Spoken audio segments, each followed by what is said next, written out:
Buenos días, jóvenes. El día de hoy vamos a ver la farmacología del sistema nervioso central con el objetivo de que ustedes aprendan los mecanismos de acción, las dosis, las reacciones adversas y las indicaciones de los principales fármacos que se usan a nivel del sistema nervioso central para el tratamiento de las enfermedades psicosomáticas y trastornos psiquiátricos como la depresión, la ansiedad, la psicosis, la neurosis y los estados convulsivos. ¿Estamos claros? Ok, comencemos. Solo a nivel, ¿verdad?, de resumen, tenemos que el sistema nervioso, sus principales funciones son para responder a los estímulos del medio ambiente mediante su función sensitiva, que esta la ejecutan los órganos de los sentidos, su función integradora, que la realiza el encéfalo, cerebelo y médula espinal, y su función motora, que es la que da la respuesta al estímulo que los órganos de los sentidos recogieron y cuyo análisis, ¿verdad?, lleva a la respuesta mediante el sistema nervioso central. Entonces, continuemos. Entonces, cuando se obtiene la información del medio ambiente, se procesa la información sensitiva y eso va a generar pensamientos, emociones y recuerdos que van a llevar a una respuesta motora o endocrina, ¿ya? Y lo más usual, ¿verdad?, es que veremos las neuronas, que ellas, para poder transmitir el impulso nervioso o potencial de acción, disponen de dendritas por donde se recibe el potencial de acción de otras neuronas y lo transmiten mediante el axón hasta esta punta que está aquí. Esta punta es importante porque de ello viene estas pequeñas puntas en forma de redondas que se llaman botones sinápticos, para que se realice la sinapsis con la siguiente neurona. Cabe señalar que las sinapsis pueden ser de dos tipos. Sinapsis eléctricas, cuando son neuronas que están en contacto directo la una con la otra. Pero la mayoría de las neuronas hacen sinapsis química, en las cuales no es necesario que la neurona se conecte directamente con la otra, sino que libera sustancias químicas que se llaman neurotransmisores, que generan un potencial de acción en la neurona que recibe este neurotransmisor proveniente de la neurona que está antes de ella, que ya había generado otro potencial de acción. Y de esta manera el potencial de acción se transmite de una neurona a otra mediante mediadores químicos que se llaman neurotransmisores. Es importante que lleguemos a este punto porque los fármacos que vamos a ver son fármacos que se parecen a los neurotransmisores, es decir, son agonistas de neurotransmisores o son inhibidores de los receptores de estos neurotransmisores, o pueden estimular al receptor de este neurotransmisor, o pueden inhibir la recaptación del neurotransmisor. Entonces, dependiendo del neurotransmisor, así se va a llamar la neurona. Si el neurotransmisor es la dopamina, la neurona va a ser dopaminérgica. Si el neurotransmisor es la serotonina, la neurona va a ser serotoninérgica. Si es adrenalina y noradrenalina, va a ser adrenérgica, y así viceversa, ¿verdad? ¿Estamos claros? Y si es GABA, el neurotransmisor va a ser neurona GABAérgica. Aquí tenemos que centrarnos en que los neurotransmisores, los principales, son tres. Las catecolaminas, que son la adrenalina, noradrenalina y dopamina, que son estimulantes. Tenemos también la serotonina, que es estimulante, pero el ácido gamma aminobutírico, que es el GABA, es un neurotransmisor inhibidor, ¿ya? Entonces todos son estimulantes menos el GABA, que es inhibidor. ¿Cómo actúan estos neurotransmisores y por lo tanto cómo actúan estos fármacos? Abriendo y cerrando los canales que van a producir la generación del potencial de acción. Porque de estos canales depende que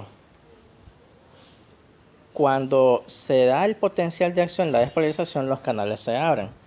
Cuando ocurre la repolarización, los canales se cierran. Y cuando hay hiperpolarización, el potasio comienza a surgir y vuelve toda la línea isoeléctrica. Entonces, de la apertura y cierre de los canales, de eso va a depender la generación y el término del potencial de acción, ¿ya? Entonces, cada neurotransmisor abre y cierra uno de estos canales. Aquí tenemos una microfotografía para que vean cómo se da la sinapsis química. Entonces, cuando se da la sinapsis química, estas vesículas, estas velotitas que se llaman vesículas sinápticas, contienen al neurotransmisor. Cuando el potencial de acción se mueve por toda la neurona a través de la acción hasta la terminal, que es este botón sináptico, el neurotransmisor se libera cuando estas burbujitas se revientan y llegan al borde. Entonces, ese neurotransmisor va nadando a través del espacio que hay entre neurona y neurona, que se llama espacio sináptico. Entonces, cuando esas pelotitas o neurotransmisor alcanza la otra membrana de neurona, se genera otro potencial de acción en la otra neurona, y así es como se continúa la transmisión. ¿Estamos claros? Sigamos.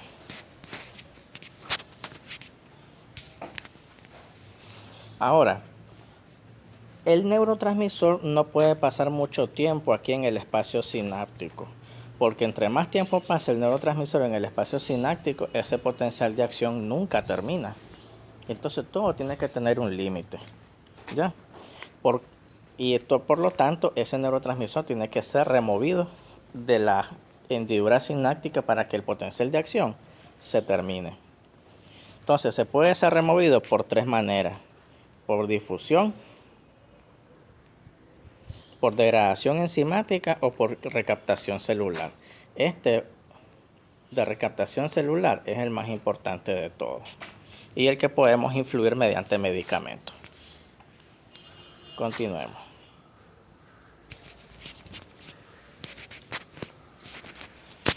Primer trastorno, la ansiedad. La ansiedad se va a producir cuando hay un estado de agitación psicomotriz causado por una hiperactividad del sistema nervioso central. Unos creerán que la ansiedad es algo psicológico, pero no. La ansiedad es un problema orgánico. Las personas ansiosas no son ansiosas porque quieren ni porque sí, es porque hay un daño cerebral evidente, ¿ya? Se caracteriza porque las personas están hiperactivas, están inquietas, no duermen, pierden el hambre de tanta excitación, se mantienen hiperactivas, sudorosas, ansiosas, hablan rápido, producen tic nerviosos. Entonces son personas que están descontroladas, ¿ya? Siempre se mantienen amenazantes, paranoicas, alteradas, con un estado del ánimo bien agresivo. Entonces estas son las personas ansiosas. También pueden andar taquicárdicas o pueden hiperventilar en una crisis ansiosa, ¿ya? Y pueden tener también trastornos del estado del ánimo, ¿ya? Ahora, exactamente cuál es la causa bioquímica de la ansiedad. La causa bioquímica de la ansiedad es que están reducidos los niveles de GABA. Y recordemos que el GABA se produce en la sustancia negra, que se encuentra en los ganglios de la base, ¿verdad?, del encéfalo. Entonces, cuando está alterada la sustancia negra, entonces se produce una disminución de la producción del nivel de GABA y eso lleva al estado ansioso, ¿ya? Recuerden que el GABA es un neurotransmisor inhibidor que lo que hace es disminuir la actividad nerviosa. Entonces, prácticamente el GABA es un neurotransmisor que lo mantiene a uno relajado, que lo mantiene a uno dormido o lo mantiene a raya, lo mantiene controlado, ¿ya? Entonces, cuando no se produce el GABA, no se produce esa relajación psicomotriz. Entonces, ¿qué es lo que pasa? El paciente pasa de estar relajado a estar hiperactivo. Pasa de dormir correctamente a no dormir. Porque el GABA lo que hace es darnos sueño. ¿Estamos claros? Ahora, ¿qué fármacos nos van a ayudar a recuperar la función del GABA? Prácticamente dos grupos de fármacos: las benzodiazepinas y las no benzodiazepinas, ¿ya? Estos medicamentos van a unirse a los receptores del GABA, pero selectivamente a los receptores del GABA. Pero los receptores del GABA, más adelante vamos a ver que hay tres tipos de receptores del GABA, y así según el receptor del GABA, así va a ser el efecto farmacológico de estos medicamentos. ¿Cuáles van a ser las benzodiazepinas? Las benzodiazepinas son todas aquellas que terminan en cepan, por ejemplo, diazepam, lorazepam, clonazepam, alprazolam. Los no benzodiazepínicos van a ser los famosos medicamentos Z, que son Zolpidem, Saleplon, Zopiclona. ¿Estamos claros? Ok. Ahora, tal como les prometí,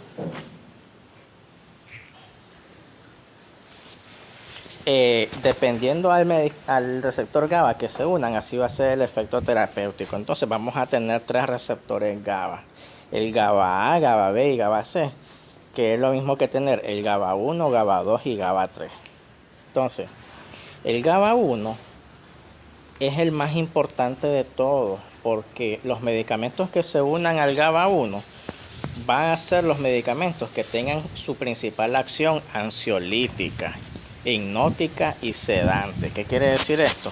Que los fármacos que se unan al GABA 1, que están ubicados más que todo en el cerebelo, son los medicamentos que van a ser más eficaces para controlar la ansiedad, para estimular el sueño y para sedar al paciente. ¿Ya? Los medicamentos que se unan al GABA 2, lo único que van a producir es relajación muscular. Pueden producir una disminución de la ansiedad e inducir el sueño, pero de manera pobre, porque su principal función va a ser la relajación muscular. Los fármacos que se unan al receptor GABA 3, principalmente lo que van a causar es una disminución del dolor visceral, es decir, puede servirnos para los cólicos. ¿Estamos claros? Entonces, los ansiolíticos más eficaces van a ser los que se unan al GABA 1, porque aparte de aliviar la ansiedad, inducen el sueño y la sedación.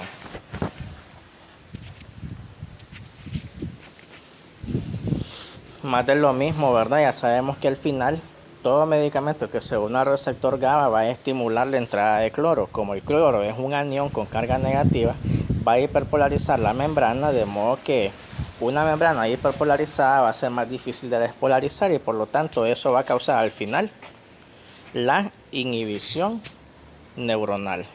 ¿Ya? Ok, continuemos.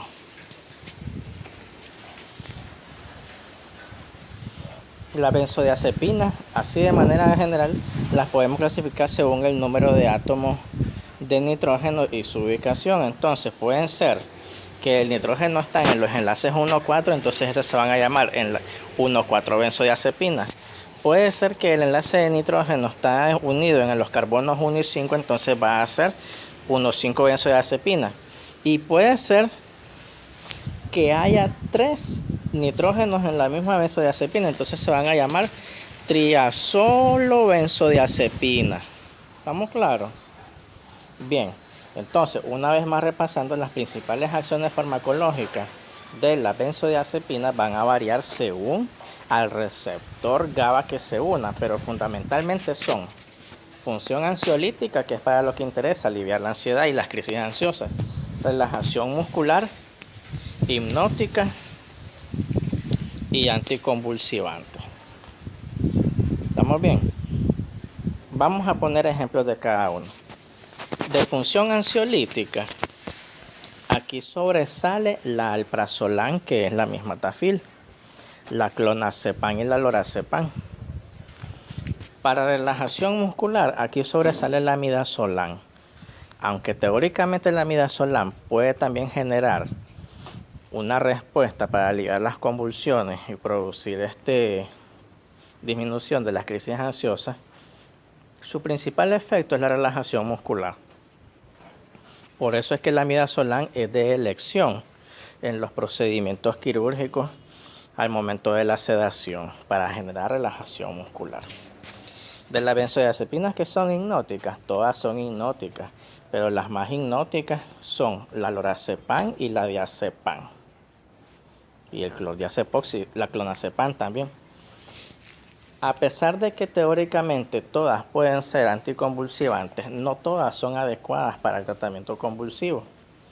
Las más adecuadas para el tratamiento anticonvulsivante son la diazepam, preferiblemente, y la clonazepam.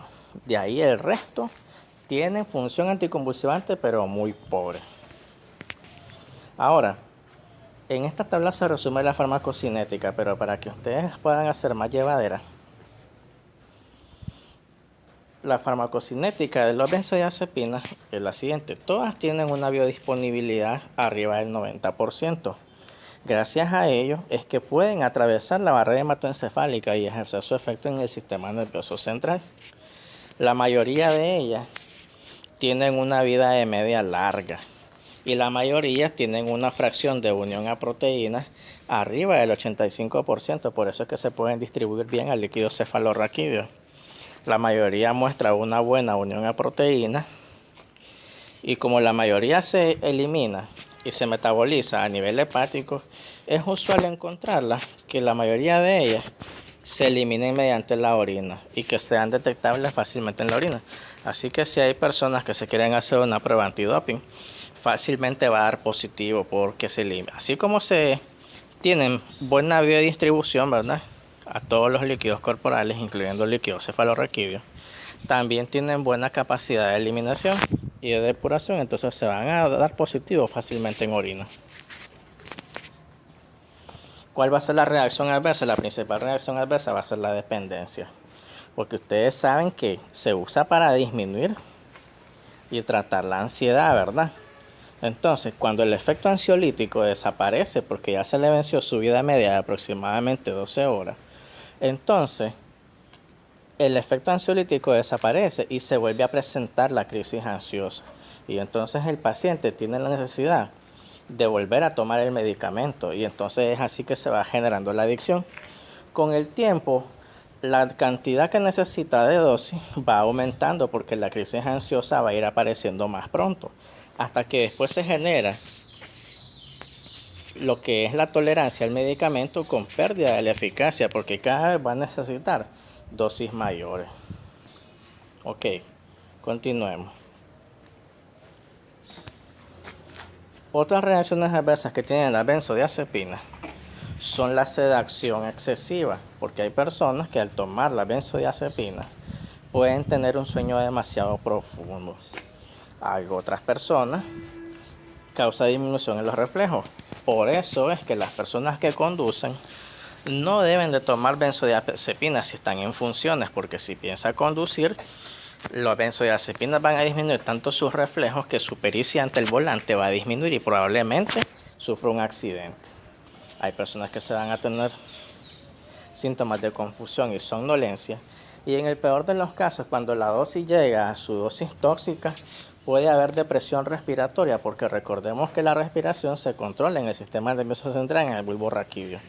Y si estos medicamentos a dosis elevadas inhiben totalmente el centro de la respiración se va a detener y va a aparecer lo que es la depresión respiratoria. Después de la depresión respiratoria va a aparecer la hipotensión y después el paro cardíaco. Lo bueno es que hay antídoto para la benzodiazepina, porque cuando hay una intoxicación por benzodiazepinas y se produce la depresión respiratoria, puede ser revertida mediante el uso de naloxona directamente a través de una sonda endotraqueal y mediante la intubación y la ventilación mecánica, ¿ya? Entonces así es que se trata de una depresión respiratoria. De los no benzodiazepínicos no hay mucho que hablar, porque ellos, en vez de unirse al GABA1, lo que hacen es aumentar la respuesta del receptor. Entonces estos medicamentos, los más representativos son los medicamentos Z, porque comienzan con Z, que son el Zolpidem, el Zaleplon y el Zopiclona.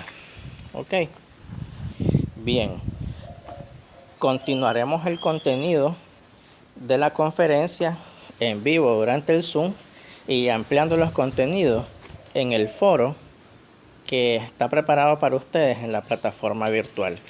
Buenos días y gracias por su atención.